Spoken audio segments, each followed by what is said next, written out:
Que Dios les bendiga, queridos hermanos. Estamos agradecidos primeramente con Dios por la lluvia. ¿Cuántos dicen amén? Sí, yo ando ahí visitando y caminando para allá y para acá y ando viendo las milpitas. Y me preocupa, ¿verdad? Porque los hermanos, amigos, personas que han sembrado el maíz van a tener pérdidas porque van a tener que volver a sembrar y ahora quizás pues esperar el que le llamamos tunalmil, verás, pero esperamos en Dios que no desamparará a sus hijos ni a los seres humanos en este mundo. La Biblia dice que todavía la puerta de la gracia en el cielo está abierta y la lluvia sigue cayendo sobre justos y pecadores. El sol sigue brillando también sobre todos los habitantes del planeta y eso quiere decir que todavía podemos acercarnos al trono de la gracia para hallar misericordia en el oportuno socorro. Estamos agradecidos también con la presencia de cada uno de ustedes que han atendido la invitación. Si usted nota, allí a la par todavía hay muchos asientos a la par suya. Eso quiere decir que podemos invitar a más personas para mañana. ¿Está bien? Mañana vamos a presentar entonces cuáles son los ojos de la iglesia cristiana verdadera. Sin los ojos, ¿qué pasa? No caminamos bien. Así que mañana vamos a ver cuáles son los ojos de la iglesia cristiana verdadera. Pero hoy queremos estudiar un tema muy importante que tiene que ver con la importancia del mensaje de los tres ángeles. No lo vamos a estudiar todo porque necesitamos pasar para poder entender esta gran profecía con un diagrama. Espero que hayan traído papel y lápiz y si no, pues mañana ojalá que no se lo pierdan, porque en la pantalla nosotros vamos a presentar 6 fechas, nada más. Solo 6 fechas que usted se tiene que memorizar. 6. Si usted se memoriza esas 6 fechas, entonces podremos entender el plan profético que Dios tiene para la humanidad en estos últimos días. Amén. Es decir, que en estos temas que vamos a presentar en esta semana, no nos interesa mucho presentar temas de profecía para que usted diga, qué bonito predicó el pastor. Hoy sí escuchamos un tema lindo y bonito. No, está bien que digan eso, está bien que aprendan, está bien que saquen esa conclusión. Pero lo que más me interesa a mí es que usted aprenda a estudiar los temas proféticos de la palabra de nuestro Dios. Ese es el propósito principal. ¿Me están comprendiendo, hermanos? Ese es el propósito principal. Es decir, no que entró aquí y salió por el otro lado. No, entró por aquí y se quedó en la mente para compartirlo con mucha gente más. ¿Estamos claros? Porque de los temas proféticos depende mucho, como vamos a ver mañana, de la iglesia cristiana verdadera que tenemos hoy en día. Pero antes de entrar a nuestro tema o al diagrama de esta oportunidad, yo quisiera que se pusieran de pie los ancianos y los líderes de pequeñas congregaciones aquí presentes. Hemos preparado fotocopias entonces de ese tema que yo presenté en la campaña, ¿verdad?, anterior del mensaje de los tres ángeles, y queremos hacerles llegar a cada uno de ustedes una copia. ¿Está bien? Ahora solo haremos mención entonces a la tercera página que ustedes van a recibir en este momento. Solo vamos a leer unos 2 parrafitos que están en la tercera página y después de leerlo entonces vamos a pasar a la 4ª página para que se den cuenta que tiene exactamente relación íntima el mensaje de los tres ángeles con la gran profecía de los 2300 días para nuestros días. Amén, hermanos. Ahora parece que tenemos más copias, ¿verdad, hermano Meléndez? Así que el hermano me estaba dando otra sugerencia, que no solamente le demos, dice, a los líderes y ancianos de nuestra iglesia. El hermano me está pidiendo que se ponga de pie, dice, un representante de cada familia. Vamos a ver si nos alcanzan las copias, ¿verdad? Así que no se paren 2 de cada familia, sino 1 de cada familia. Y le vamos a dar una copia también de este tema, ¿verdad?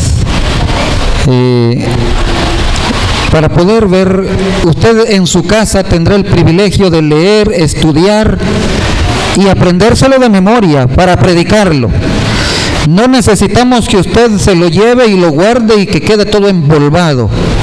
Necesitamos que usted lo reciba, lo lea, lo estudie, lo entienda y salgamos a predicar la palabra de nuestro Dios. Posible, seguramente cada día vamos a recibir un tema diferente, ¿verás? Así como el de mañana. Mañana vamos a recibir entonces cuáles son los ojos de la iglesia cristiana verdadera para los últimos días antes de que Cristo venga a esta tierra. Así que mañana vamos a comprender ese maravilloso mensaje. Ahora sí creo que la mayoría de nosotros ya lo tenemos, o por lo menos una copia para cada familia, y no es que lo vamos a leer página por página, sino como yo les dije, vayamos a la página número 3. ¿Por qué estudiar el mensaje de los tres ángeles? Este mensaje de los tres ángeles se comenzó a predicar desde 1844. Exactamente cuando termina la profecía de los 2300 días, Dios manda para que los cristianos en ese momento, cuando la luz de la palabra de Dios estaba a punto de perderse y de desaparecer, cuando el diablo estaba pisoteando la verdad con sus pies, Dios levanta un remanente. Y el propósito del remanente fue levantar en alto el estandarte de nuestras doctrinas, esas que se estaban perdiendo y las que se necesitan para predicar a toda nación, tribu, lengua y pueblo, como dice Apocalipsis 14, versículo 6. Así que ese fue el propósito de ese grupito de gente. Pero de allí en adelante, de 1844 para acá, todos los cristianos adventistas tenemos el deber y la responsabilidad de leer, entender, estudiar, comprender y predicar el mensaje de los tres ángeles. Vamos a leerlo textualmente ahí en la página número 3. Ahí donde dice, escuchen, donde está una manita. 2JT, página 372. ¿Qué quiere decir 2JT? Joyas de los Testimonios, el tomo 2 y la página 372. ¿Por qué estudiar el mensaje de los tres ángeles? Por lo que aquí dice, los tres ángeles de Apocalipsis 14, representados como volando, porque todo Apocalipsis es simbólico, ¿verdad? No es literal, no es que ángeles vamos a ver literalmente volando, no. Los ángeles de Apocalipsis 14, representados como volando por en medio del cielo, simbolizan la obra de aquellos que proclaman los mensajes de los ángeles primero, segundo y tercero. Así que Dios levantó a ese remanente para que predicaran el mensaje de los tres ángeles en 1844. ¿Quiénes representan los ángeles de Apocalipsis 14? Todos nosotros que estemos dispuestos para ir y predicar el mensaje de los tres ángeles. Del primero, del segundo y ¿de qué más dice? Y del tercero. Sigue diciendo, están unidos estos mensajes. No podemos separarlos el uno del otro. Porque el uno complementa al otro, el segundo complementa al tercero. Si nosotros recibimos el mensaje del primer ángel, es fácil entonces salir de la Babilonia para aceptar el mensaje del segundo ángel. Si hemos salido de Babilonia, ya no vamos a querer tener la marca de la bestia, sino el sello del Dios vivo en nuestra frente y en nuestro corazón. Entonces va a ser fácil aceptar el mensaje del tercer ángel. Sigue diciendo, las evidencias de la verdad permanente y siempre viva de estos grandes mensajes que tanto significan ¿para quién? ¿Solo para los líderes y ancianos? No, que tanto significan para toda la iglesia. Por eso queremos compartirlo con uno por lo menos para cada familia. Estos mensajes tienen gran importancia para toda la iglesia. Han despertado, dice, una intensa oposición de parte del mundo religioso. ¿Quiénes se van a oponer que prediquemos el mensaje de los tres ángeles?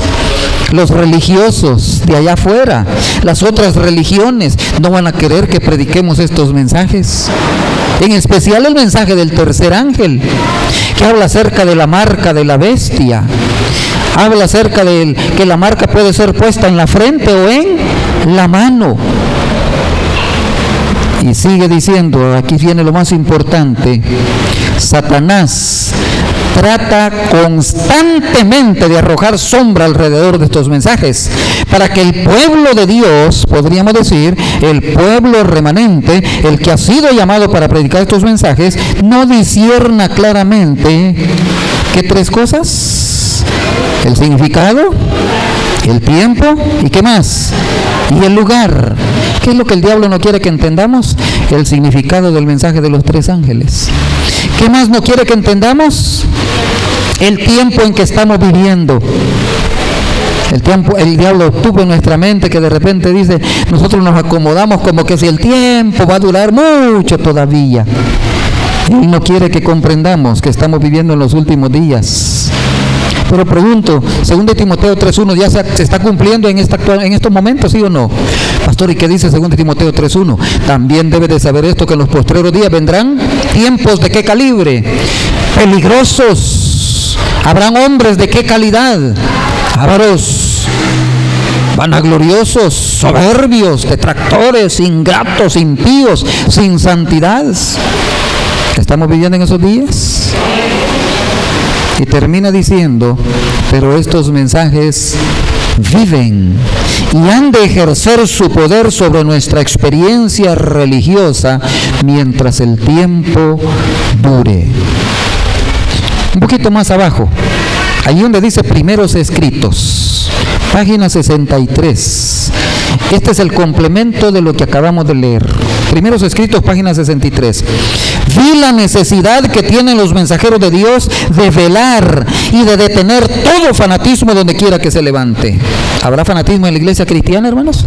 Va a haber fanatismo. ¿Qué es lo que hay que hacer con el fanatismo? Detenerlo. Satanás está apremiando por todos lados, y a menos de que seamos vigilantes al respecto y tengamos los ojos abiertos para ver sus lazos y sus trampas, y a menos de que llevemos puesta toda la armadura de Dios, los dardos del maligno nos alcanzarán. Es decir, si no llevamos puesta la armadura de Dios, ¿qué va a pasar con los dardos del maligno? Nos van a alcanzar. Pero ahora entonces, parafraseamos un poquito la cita. Si nos ponemos la armadura de Dios, ¿qué va a pasar con los dardos del maligno? No nos alcanzarán. Amén, hermanos. Y si ustedes quieren saber cuál es la armadura del cristiano, por ahí está, ¿verdad? El apóstol Pablo la escribió en Efesios. La coraza, el casco, el yelmo, la espada. ¿Tiene su simbolismo? Claro que sí. La palabra de Dios, la oración, las doctrinas. ¿Eso es qué cosa, hermanos? Eso es la armadura de Dios para el cristiano. Y tenemos que colocar toda la armadura de Dios. Ahora viene diciendo, son muchas las preciosas verdades que contiene la palabra de Dios, pero es la verdad presente la que el rebaño necesita. Amén. Sí. O sea que a veces el enemigo trabaja hasta con los predicadores que se paran aquí detrás de este púlpito, porque vienen a predicar cualquiera cosa, menos esos temas. Ya lo vamos a ver cuáles son los temas. Ya leímos en Joyas de los Testimonios. ¿Qué es lo que trata de hacer Satanás? Dice, de arrojar una sombra sobre estos temas, para que el pueblo de Dios no discierna, ¿qué cosa dijimos? Su significado, su tiempo y el lugar. ¿Cuál es el lugar? El lugar donde debe de ser predicado el mensaje. Y el lugar es toda nación, tribu, lengua y pueblo. Y ese mensaje de los tres ángeles es la verdad presente que el pueblo necesita conocer, que el pueblo necesita salir para predicar. Por eso dice que son muchas las preciosas verdades que la palabra de Dios contiene, pero es la verdad presente lo que el pueblo de Dios necesita. He visto el peligro que existe, que los mensajeros de Dios se desvíen de los puntos importantes de la verdad presente para espaciarse en temas que no tienden a unir al rebaño ni a santificar el alma. Dos palabritas ahí en la última línea que acabamos de leer. ¿Hay división en la iglesia, sí o no? ¿Por qué? A raíz de los temas que estamos predicando. Los temas no tienden a unir a la iglesia.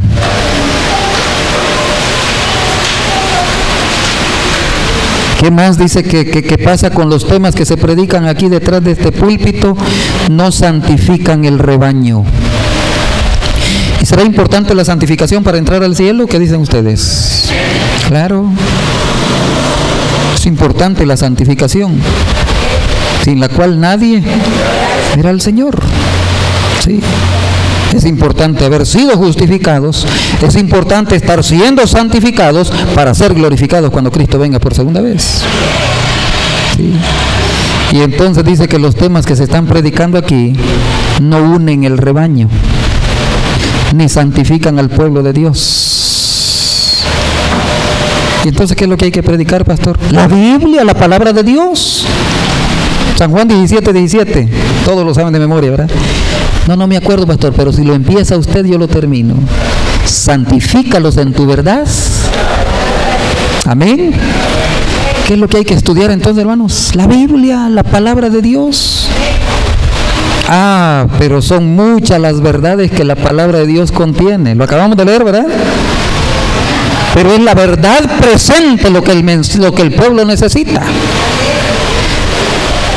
Pero un poco más específico.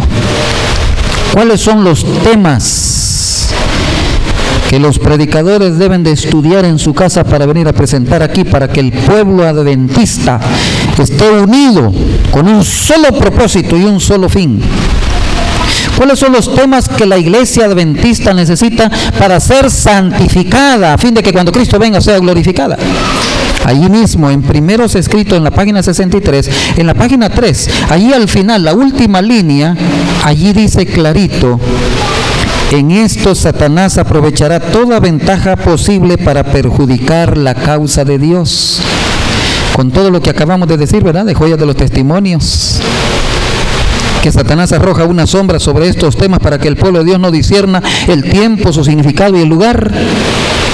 Con lo que acabamos de leer en Primeros Escritos, cuando dice que el diablo aprovecha para que los mensajeros de Dios se desvíen de otros temas que no son tan importantes, que no tienden a unir al rebaño ni a santificar el pueblo de Dios.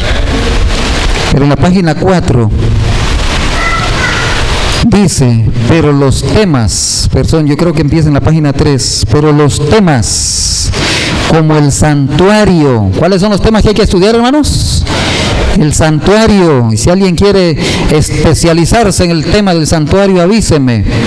Se lo podemos pasar ahí en la computadora y usted tiene mucho para estudiar acerca del santuario, su significado. ¿Cuál es el otro tema que dice? ¿En relación con qué cosa? Con los 2300 días proféticos. ¿Cuál es el otro tema que hay que estudiar, hermanos? Ahí está. Los mandamientos de Dios. Pero no solamente decir, yo ya me puedo los mandamientos de Dios, ya tengo idea de cuál es el primero, el segundo, el tercero, el cuarto, el quinto. No es solamente eso. Es de irlos estudiando, irlos analizando y irlos aplicando a nuestra experiencia cristiana. No es solamente decir, no tendrás dioses ajenos delante de mí, sino ponernos a pensar qué es lo que está ocupando el puesto de Dios en mi vida. No solamente son imágenes, no tendrás dioses ajenos, no es solamente eso. Adventistas pueden tener dioses delante de Dios, ¿sí o no? No te harás imágenes de ninguna semejanza. Podríamos tener imágenes no necesariamente de estatuas, de muñequitos, de fotografías para arrodillarnos frente a ellos. No. Todo lo que nos desvía de dedicar tiempo para nuestro crecimiento espiritual es como tener una imagen delante de nosotros. No tomarás el nombre de Jehová tu Dios en vano. Pero a veces por cualquier cosita decimos, ¡ay, Dios mío! Y lo estamos tomando, ¿qué cosa? Me gusta resaltar, ¿verdad?, la experiencia del judío devoto, que todavía me imagino que hay algunos en Israel. El judío devoto, cuando lee la Torá, el Nuevo Testamento, cuando lee la Biblia, cuando lee especialmente los 5 libros de Moisés, los primeros 5, el Pentateuco, y aparece el nombre de Jehová. ¿Qué hacen los judíos en la lectura bíblica cuando aparece el nombre de Jehová? Guardan silencio, ni siquiera lo pronuncian, porque Porque dice que los labios son tan pecaminosos que no somos dignos ni siquiera de pronunciar el nombre de Jehová. Y nosotros a veces lo pronunciamos por cualquiera cosa. El mandamiento sigue diciendo, verás, no tomarás el nombre de Jehová tu Dios en vano. Y queda el cuarto mandamiento, ¿cómo nos va? No, eso ya lo sé, pastor, sí lo estoy viviendo, yo guardo el sábado, todo tranquilo, feliz. A ver, hagamos una prueba. ¿Se reúne la familia de ustedes para recibir el sábado? Vengan, hijos, vamos a cantar para recibir el sábado. Vamos a arrodillarnos para darle gracias a Dios por un sábado más. ¿A qué hora recibimos el sábado? Por allí quizás estamos fallando en el cuarto mandamiento, ¿verdad? Es que es fácil decir, ¿verdad? Nosotros guardamos los mandamientos. Es que es fácil decir, todos guardan 9, nosotros guardamos los 10 porque guardamos el cuarto. ¿A qué horas lo recibimos el sábado? ¿A qué horas lo estamos despidiendo? ¿No será que lo recibimos tarde y lo queremos despedir temprano? ¿No será que no guardamos 24 horas para la honra y la gloria de nuestro Dios? ¿No será que le estamos robando a Dios un tiempecito del cuarto mandamiento? ¿Cuáles son los temas que hay que estudiar? Los 10 mandamientos. Amén, hermanos. Honra a tu padre y a tu madre, para que tus días se alarguen en la tierra que Jehová tu Dios te da. Sí, ¿cómo nos va con la relación entre padres e hijos? Nuestros hijos están aprendiendo a practicar ese mandamiento para la honra y la gloria de Dios y la felicidad de nuestros hogares. ¿O tenemos problemas con nuestros hijos? A la edad de 16, 17, 18 ya no los podemos controlar. Si se meten a trabajar, ¡pum!, ya dependen de ellos mismos y ya se quieren echar alitas y se van de nuestra casa. ¿Sucede o no sucede? ¿Por qué no enseñarle a nuestros hijos el verdadero significado de honrar a padre y a madre para que los días de ellos se alarguen en la tierra que Jehová nuestro Dios nos da? ¿Y cuál mandamiento sigue? Hoy sí, ¿verdad? No, los cortitos, hermanos, no matarás. No simplemente agarrar un arma, ¿verdad? Ni blanca, ni negra, ni la que sea, ¿verdad? Podemos estar matando ¿con qué? Con una mirada, un mensaje, un desprecio, ¿verdad? Podemos estar matando, ¿sí o no? Ahí, no matarás. ¿Cuál es el que sigue? El número 7. No cometerás. ¿Cómo nos va? Aquí sí todos los días hay que pedir perdón a Dios, ¿sí o no? Y el que no lo haga, pues ya le van a salir alitas y se va a ir para el cielo. Pero aquel que ve a una mujer para codiciarla, ¿ya pecó en dónde? No, ya pecó no, pastor, ya adulteró, dijo Jesús, en su corazón. ¿Cuál sigue, hermanos? No robarás, no robar. A ver, ¿y el penúltimo cuál es?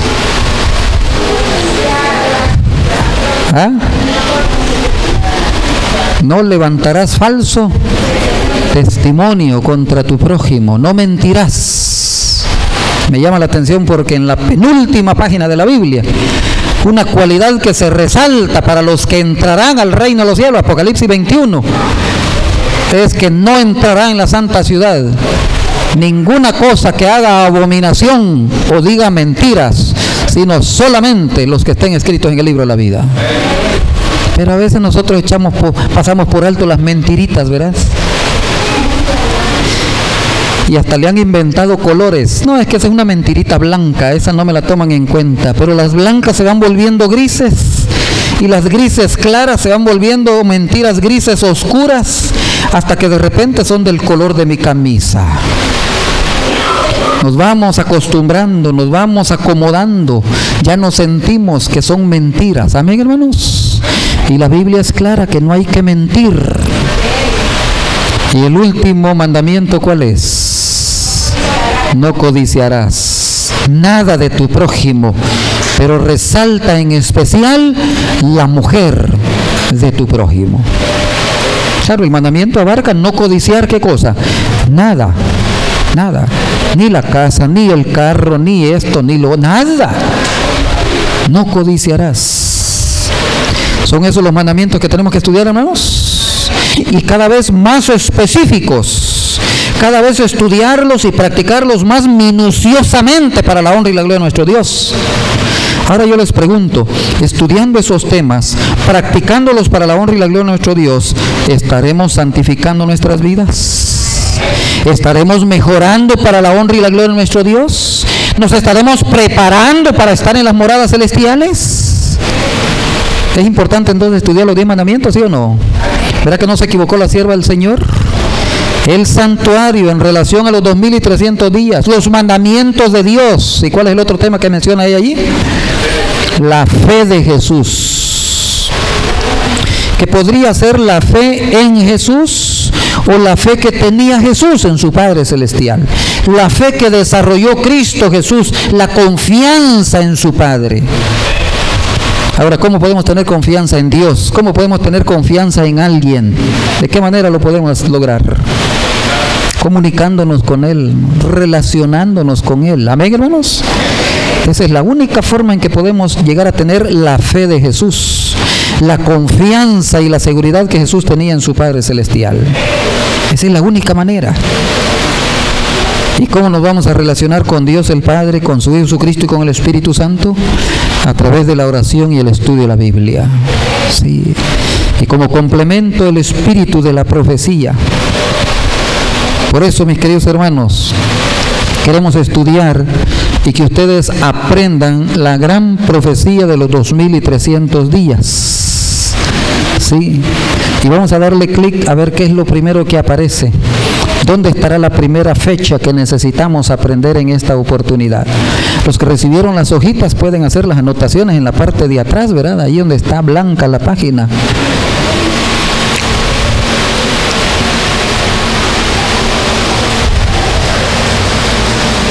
Solo clic en la flechita ahí de abajo, no sale nada. La de abajo.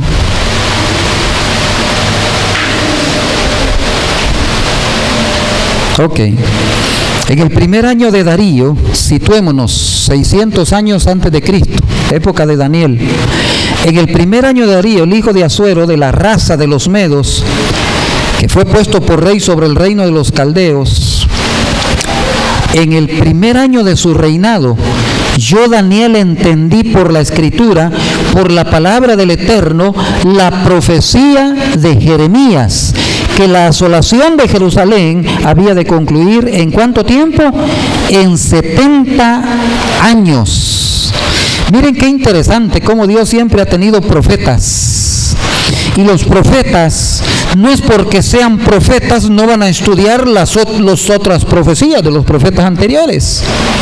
Aquí dice el texto claro en Daniel 9, versículos 1 y 2, que Daniel estudiaba las profecías del profeta Jeremías. Y la profecía del profeta, y es decir que ya Jeremías ya había dicho que el tiempo oportuno para el pueblo de Israel, para que ellos se arrepintieran de sus malos caminos, se convirtieran a Cristo y pudieran estar seguros que estaban haciendo la voluntad de nuestro Dios, eran 70 años. Pero eran proféticos, no necesariamente eran solo 70, sino que había que multiplicar 70 por 7. Que vamos a ver, encontrar entonces una fecha muy posterior. 70 semanas están cortadas, dice el versículo 24 de Daniel 9. Entonces 70 semanas estarían cortadas para tu pueblo, o sea, a favor del pueblo de Israel, para tu santa ciudad, para acabar la prevaricación, poner fin al pecado, expiar la iniquidad, traer la justicia de los siglos, sellar la visión y la profecía y ungir al santo de los santos. Miren todos los acontecimientos que se iban a llevar a cabo en las 70 semanas. Aquí están descritos por el profeta Daniel. En 70 semanas dice que iba a acabar la prevaricación, iba a poner fin al pecado. Este asunto de poner fin al pecado Significa, mis queridos hermanos, que en aquel entonces todos los que querían pedir el perdón de sus pecados debían de traer un animalito. Los que tenían posibilidades económicas traían un corderito. Ese era el principal animal, el cordero. Los que no podían traer 2 palomitas de ofrenda, o podían traer cualquier otro animalito, que en otra ocasión los vamos a ver, todos los animales que se podían traer para expiar los pecados. Pero los pecados eran confesados entre la cabeza del animal y el animal moría en vez del pecador.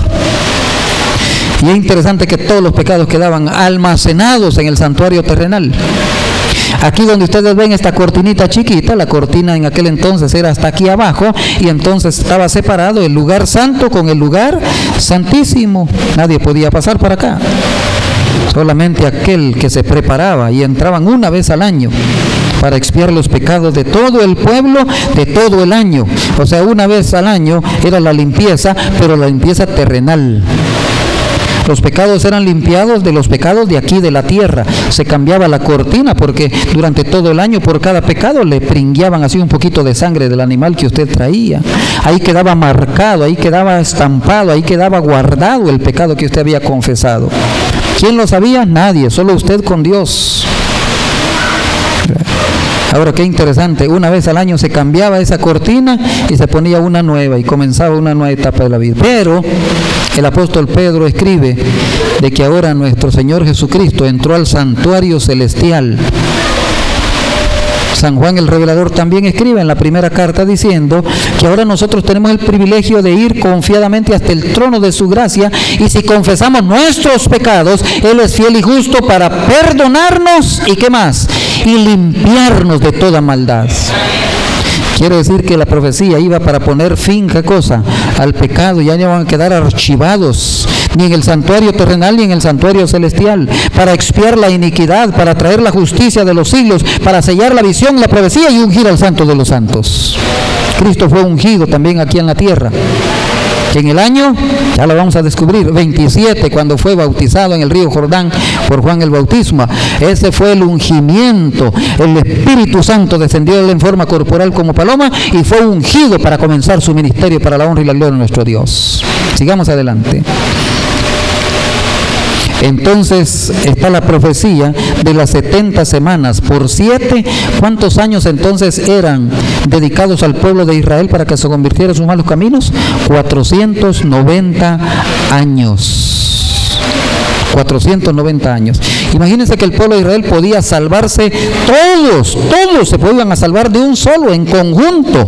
Ustedes podrían decir, ¿verdad? Justos y pecadores se iban a salvar y alcanzar la salvación en Cristo Jesús. Bueno, no era tan automático, ¿verdad? Que si salvo a mi papá, me salvo yo, aunque yo sea malo y él sea bueno. No es que la justicia de Cristo que lo cubrió a él me va a cubrir a mí. No, eran 490 años para que el pueblo se llevara un proceso de santificación, de mejoramiento de su vida espiritual, para estar apto, para poder llegar a ser el pueblo modelo aquí en la tierra y entonces extender todo el mensaje de salvación en toda la humanidad.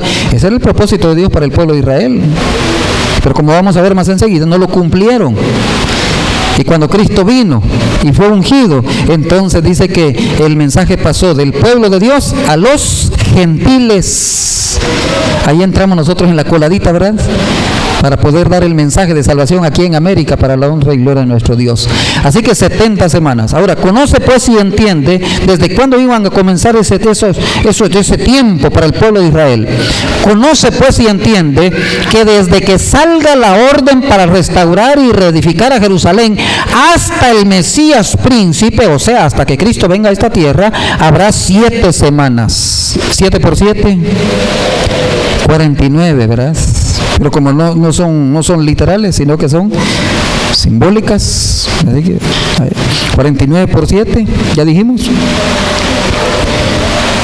490, por ahí.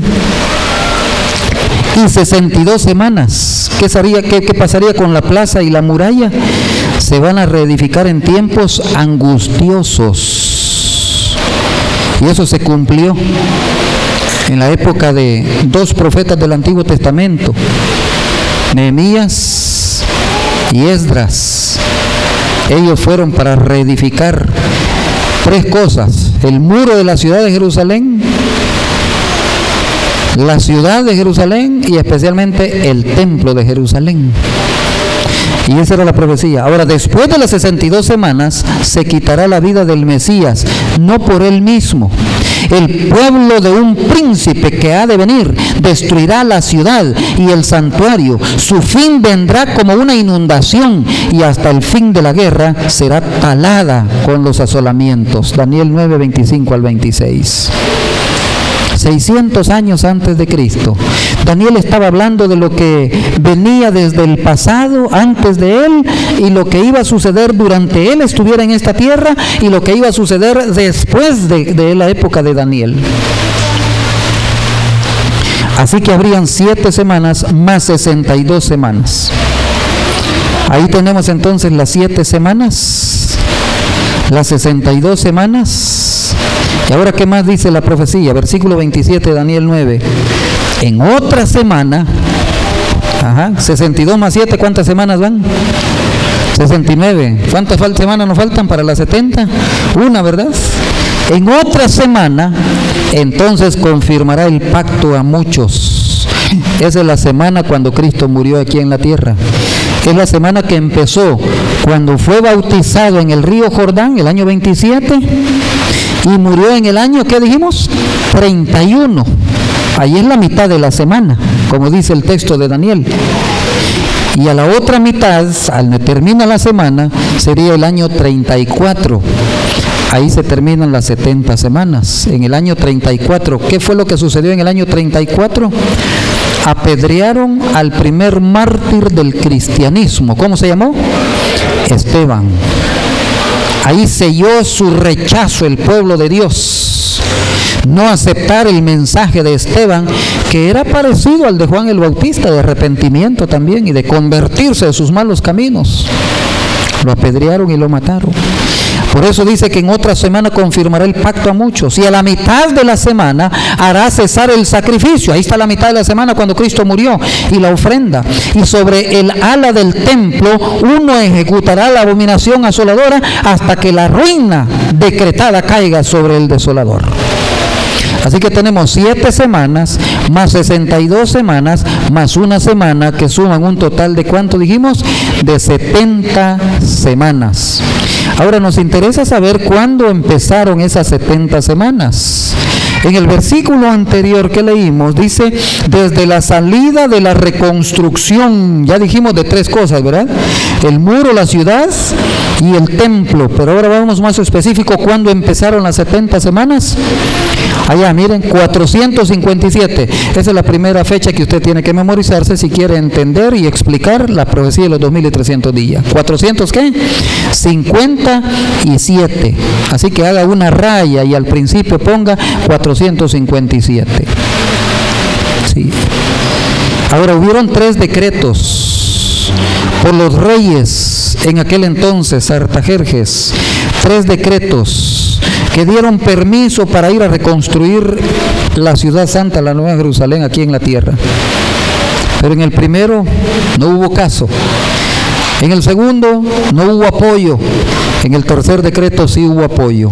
Apoyo de parte del rey, apoyo de parte del pueblo para ir a trabajar, a reconstruir, y apoyo también de todo el pueblo en aquel entonces. Hasta de Babilonia. Hasta en el bosque les daban madera, hasta cartas para franquear y pasar las fronteras. Había apoyo de toda índole. ¿Hasta cuál decreto dijimos? Hasta el tercero. ¿Cuándo salió el tercer decreto? En el 457.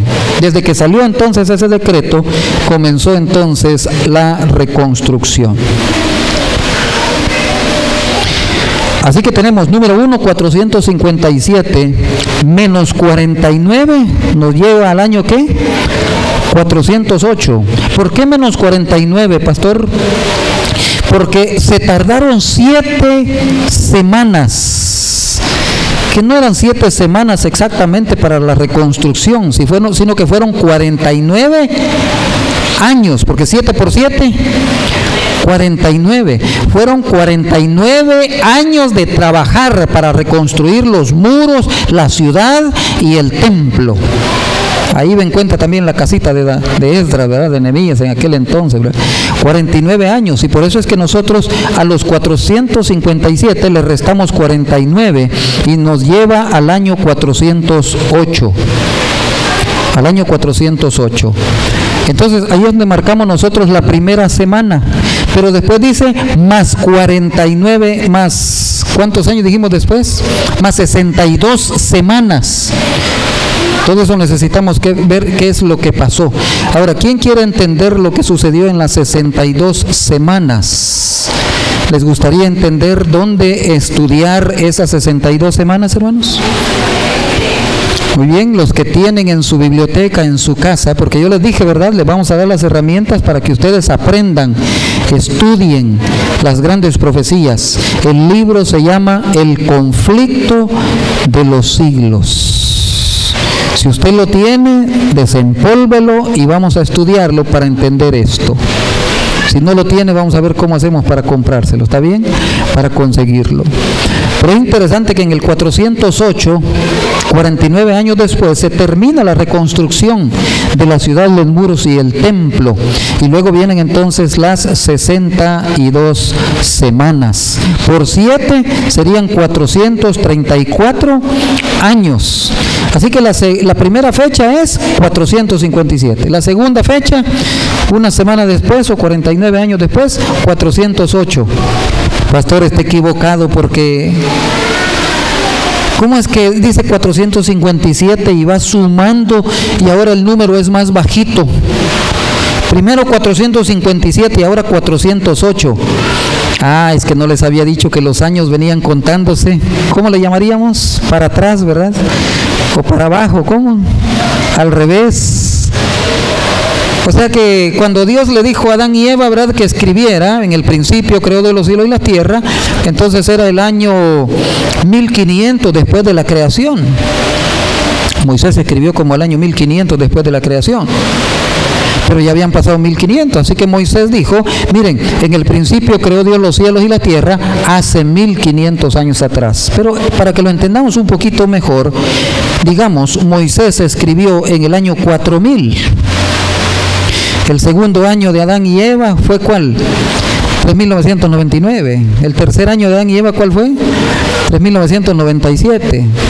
98, 3997, 3996, 3995, 3994, 3993, y los años venían, ¿cómo le vamos a entender? Para abajo, para atrás. ¿Estamos claros? Pero es que en todos los libros de historia, esto no es un invento mío, ni es un invento de la Biblia, sino que está respaldado hasta por los libros de historia, las enciclopedias, que los años se venían contando para atrás hasta que Cristo vino a nacer a esta tierra. Y eso se llama la era antes de Cristo. Y después de Cristo, entonces los años se han venido contando, así como aprendemos nosotros a contar en la escuela. Primer año, año número 1, año número 2, año número 3, año número 4, y ahora estamos en el año 2018. ¿Hace cuánto tiempo estuvo Cristo aquí? Hace 2018 años. ¿Está claro ahora? Por eso es que los años vienen contándose un poquito para atrás. Ahora, la profecía decía lo que leímos, que en una semana haría cesar el sacrificio. ¿Estamos claros? Entonces el primer año es el 457, la otra fecha que tenemos que memorizarnos es el 408. El otro fecha que tenemos que memorizarnos sería el ungimiento de Cristo Jesús. ¿Cuándo sucedió esto? En el año, aquí está la semana, 3 años y medio. Démosle clic. Aquí están los otros 3 años y medio. Aquí yo creo que logran ver una rayita negra. Aquí está la otra y aquí está la otra. O sea, aquí empieza la semana esta y aquí termina esta semana. Y ahora dice que 70 semanas más 7 igual 490 años. Ahora, ¿cuál es la otra fecha que necesitamos nosotros entender? Memorizarla. Aquí tenemos otra suma también, 490 años menos 457 nos llevan al año, ya sea el 33 o el año 34. Ahí se iban a cumplir las 70 semanas, está por aquí, ¿verdad? Ahí se iban a cumplir. Así que nos llevan al año 33 o al año 34. En el año 34, ¿qué dijimos que sucedió? Esteban, ¿qué le pasa? Muere, es apedreado, termina el tiempo de oportunidad para el pueblo de Israel. Ahora, desde el año 457 hasta el 34, habrían 490 años, o sea, los 70 años de la profecía que Daniel había escrito. Pongamos las otras fechas, yo creo que aparecen todavía, pero todavía nos falta entender que la profecía dice 2300 años, menos 490 que ya están desarrollados en la profecía, todavía nos sobran ¿cuántos años? 1810 años. Quiere decir de que desde el año 34 hay que sumar 1810 años. Ahora, este 34 ya es después de Cristo. ¿Ya? 34 más 1810 nos llevaría al año de 1800. Démosle clic. 1844. ¿Verdad? Ahora tenemos el diagrama completo. Allá está el bautismo de Cristo Jesús, cuando la profecía dice que el año 27 sería ungido. A la mitad de la semana, en el año 31, es la muerte de ¿quién? Haría cesar el sacrificio, y entonces en el año 34 iban a sellar su rechazo del evangelio de Cristo Jesús. Y cuando nosotros colocamos todas estas sumas y estas restas, entonces nos damos cuenta de que 1844 tampoco es un invento de la Iglesia Adventista del Séptimo Día, sino que es exactamente el cumplimiento de la profecía de los 2300 días. No es que los adventistas se hayan inventado el año de 1844. ¿Qué dijimos que pasó en este año? El diablo estuvo a punto de hacer desaparecer la Biblia, las verdades de la palabra de Dios. Y desde entonces se comienza a predicar el mensaje de los tres ángeles. Y esto es lo que nosotros necesitamos entender. El pueblo de Israel rechazó el mensaje de salvación. El pueblo de Israel rechazó ser el pueblo escogido. El pueblo de Israel rechazó predicar el mensaje de salvación a todo el mundo. Ellos eran los favoritos, ellos eran los escogidos. Dios los llevó al desierto para prepararlos, para decirles, este es el mensaje que tienen que predicar a toda nación, tribu, lengua y pueblo, pero no lo hicieron. Aparte de eso, las otras naciones influyeron, y voy a usar esa palabra que en la actualidad la utilizamos nosotros, y se reclutaban a los jóvenes y se los llevaban a los gobiernos. ¿Por qué creen que Daniel fue a parar a Babilonia? Porque se lo llevaron reclutados, se llevaban todos los jóvenes. Gracias a Dios, Daniel levantó en alto el estandarte de su fe en Babilonia. Estaban los 3 varones hebreos también que levantaron en alto la palabra de nuestro Dios.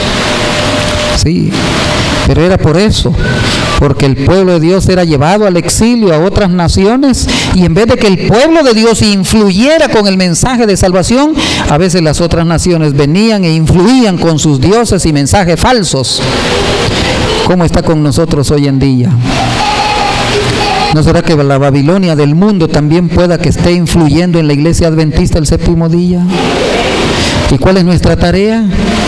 Influir en todo el mundo con el mensaje de salvación a toda nación, tribu, lengua y pueblo. El mensaje de los tres ángeles, la verdad presente que el pueblo necesita. Es decir, que cuando el Espíritu Profecía dice que la verdad presente que ustedes necesitan saber, conocer, entender, no es solamente para que la conozcan, la entiendan, nada más, es para que la prediquemos a toda nación, tribu, lengua y pueblo. Esto es todo el tema de hoy, esta es la enseñanza de hoy. Esto era lo que necesitábamos entender, que de 1844 el tiempo del fin ha llegado. El último mensaje de amonestación a este mundo está siendo predicado, debe de estar siendo predicado por nosotros, amén. Sí, y esa es la importancia de leer, entender y predicar el mensaje de los tres ángeles. ¿Habrá alguna otra diapositiva más? Así que por eso es que estudiamos, verás, la hora de su juicio ha llegado. ¿Cuándo comenzó el juicio investigador? En 1844. ¿Cómo está nuestra condición espiritual? ¿Cómo estamos en el crecimiento y el desarrollo de las doctrinas de la palabra de nuestro Dios? ¿Cómo está nuestra preparación para el encuentro con el Rey de Reyes y Señor de Señores? No le tengamos miedo a la profecía. El diablo, ya dijimos, ¿verdad? ¿Qué es lo que trata de hacer? Dice, arrojar una sombra para que nadie... Y todos dicen, no, las profecías yo no las entiendo, eso es difícil, solo para los pastores, los predicadores. No. 457, es lo único que tenemos que entender. 457, solo leer Daniel 9 y ir viendo las fechas que están allí. 408, ¿cuál es la otra fecha principal? 27, ¿cuál es la otra? El 31, ¿cuál es la otra? El 34, ¿cuál es la última? 1844.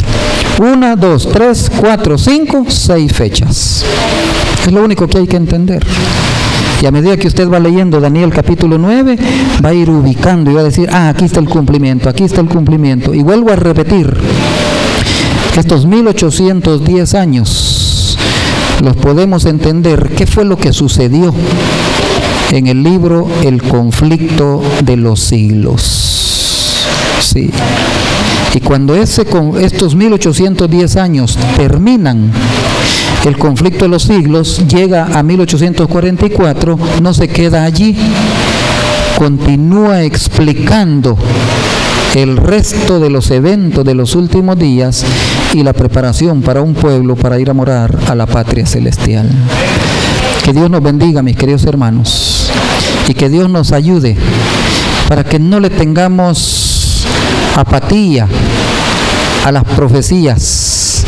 Yo he querido colocarlo así, lo más sencillo, y decirles cuáles son las fechas importantes, los acontecimientos que sucedieron, por qué empezamos en el 457 y terminamos en 1844, así en una forma tan sencilla para entender la gran profecía de los 2300 días, que es el último mensaje de amonestación para un mundo que está a punto de perecer. Ojalá que todos nosotros en esta semana nos despierte el deseo de ir a leer más, de estudiar más, de entender más las profecías de la palabra de nuestro Dios.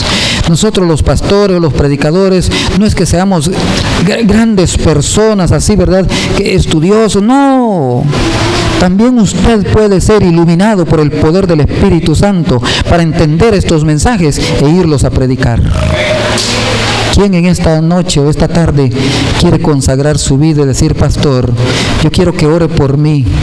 Porque de aquí en adelante yo quisiera dedicarle un poquito más de tiempo al estudio de las profecías, al estudio del conflicto de los siglos, a los eventos de los últimos días, para que no solamente los pueda entender, sino que los pueda predicar a un mundo que está a punto de perecer. ¿Puedo verlos de pie? Sí, mis queridos hermanos. Si no lo hacemos, lamentablemente nos puede pasar igual que el pueblo de Israel. Vuestra casa será dejada, como le dijo Jesús al pueblo de Israel, desierta. Será dado a otros que produzcan los frutos de ella. Pero ahora a la iglesia adventista se le ha concedido entonces el verdadero mensaje de los 3 ángeles, las grandes profecías que el mundo necesita conocer para poder prepararnos y estar listos cuando Cristo venga. Que Dios nos bendiga y esperamos, mis queridos hermanos, que en esta semana, quizás no todos los días vamos a tener una proyección, quizás en otra oportunidad les daremos los temas así nomás y los vamos a estudiar ahí, ¿verdad?, en la página, pero también nos van a preparar para ir a preparar a otros, para que juntos alcancemos la salvación en Cristo Jesús. Vamos a entonar las notas del himno número 172 para concluir nuestra reunión.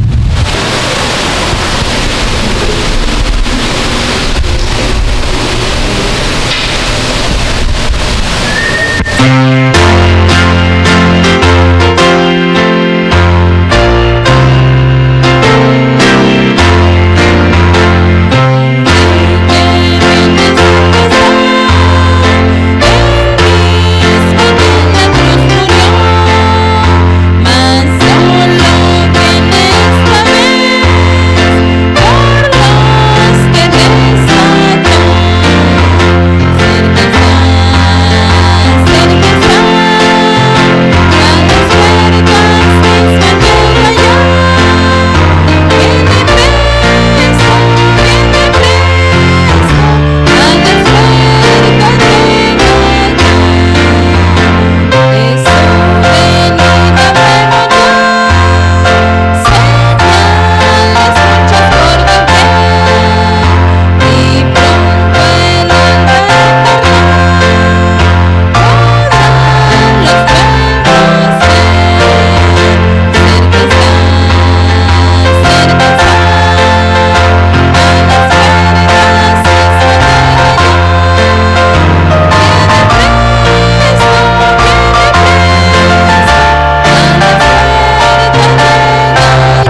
Este tema que algunos de ustedes han recibido, es para ustedes los adventistas. Ya. Este es para hacer conciencia que la importancia del mensaje de los 3 ángeles hay que estudiarlo, hay que entenderlo para irlo a predicar.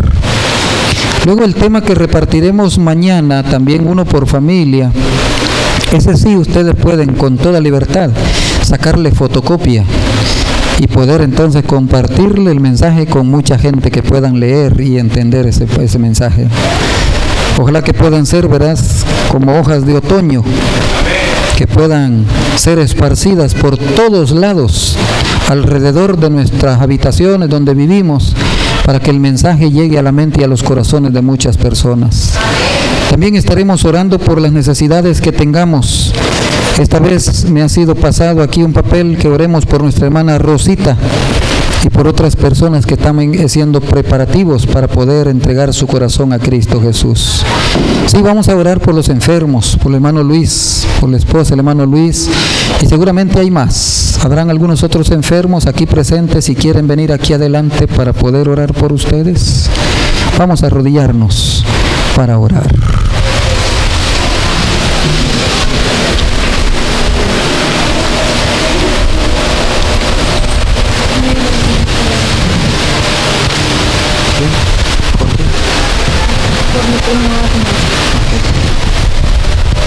Oremos. Amante Dios que moras en las alturas de los cielos, santo y glorificado sea tu nombre. Te damos gracias, Señor, porque hoy llovió y ojalá que mañana siga lloviendo y los días que siguen para tener el sustento de cada día. Pero antes de eso yo quiero pedir que bendigas a todos los agricultores, especialmente los adventistas. ¿Por qué los adventistas? Porque la Biblia dice que si oyereis atentamente mi voz, guardareis mis mandamientos y obedeciereis, yo haré descender la lluvia a su tiempo. Así que si somos fieles a ti, has prometido que la lluvia vendrá. Por lo tanto, Padre, ojalá que nos ayudes a ser fieles para que podamos ver ricas bendiciones materiales y tener el sustento de cada día. No solamente queremos salud física, no solamente queremos alimentos materiales, sino también queremos salud espiritual. Bendice a tu pueblo y perdónanos si hemos sido negligentes en el estudio de tu palabra y de las profecías bíblicas. Pero ayúdanos a decidir comenzar a estudiarlas y luego aplicarlas al tiempo en que vivimos.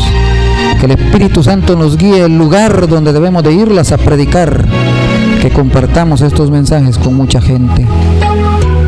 Queremos orar también por los enfermos. Aquí vemos al hermano Peralta aquí al frente, porque tú mejor que nadie lo conoces, sabes cuál es su necesidad. Oramos por Abner, sabes dónde está, cómo se encuentra, qué tan grave está.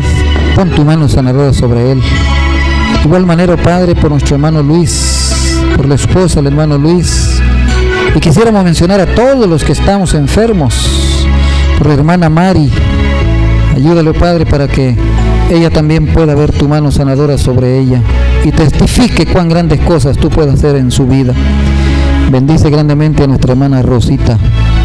También tú la creaste y permitiste que viniera a la existencia, y cualquier dolencia que ella tenga, alíviala para la honra y la gloria tuya y la felicidad de ella. Oramos por Ricardo, Verónica y Giovanni, por Blanca. Ellos también necesitan crecer en la vida espiritual, conocer el plan de salvación, para que tu Espíritu Santo los convenza de pecado, de justicia y de juicio, y puedan entregar su corazón a Cristo Jesús. Bendícenos a todos durante esta semana, que lo que aprendamos lo practiquemos, que lo que practiquemos lo prediquemos, y que muchas almas vengan al convencimiento de esta verdad. Te lo pedimos en Cristo Jesús. Amén. Amén. Que Dios les bendiga. Los esperamos mañana con la ayuda de nuestro Dios a las 5 de la tarde para otro interesante mensaje.